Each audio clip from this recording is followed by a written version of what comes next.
Hey, blessings fam.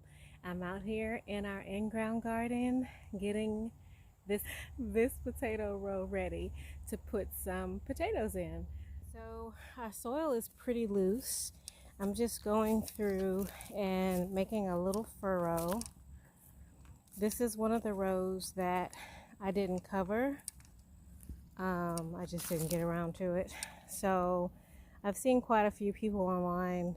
They will just leave their potato row uncovered.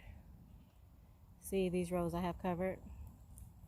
And I'm really excited because there are so many huge earthworms in this soil. So I'm just going to continue through here. And this is what the row looks like before I loosen it up. I'm just going to show you with my left hand. It doesn't take a lot of effort.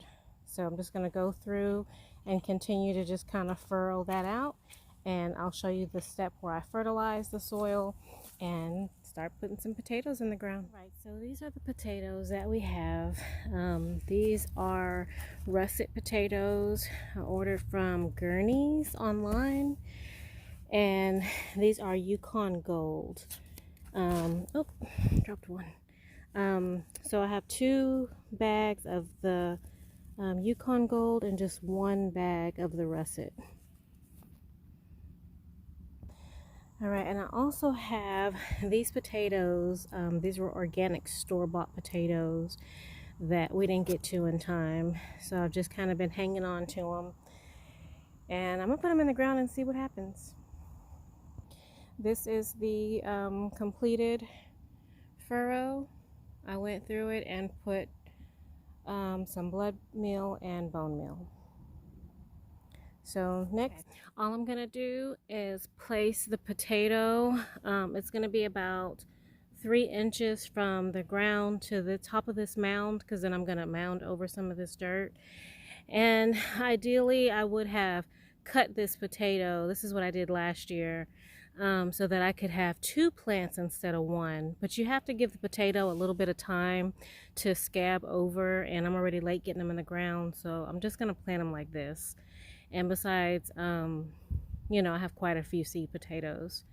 So that's all you do is just put it in the ground with the chit side up. If you decide to do, cut it and have 2 plants, you would cut it so that you had chits here. Then that half would scab over and you would put it face down with that scab side down. That's what I did anyway last year. Alrighty, so I'm just gonna finish this row. Alright, so I got all the potatoes in the ground, all of the seed potatoes that I purchased, and I got quite a few of the ones from the store-bought potatoes that chitted that I put in the ground just to see. I try to space them about 12 inches apart.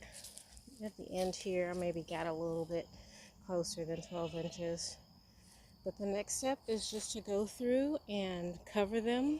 Like I said, you want initially about 3 to 4 inches of soil over the potato.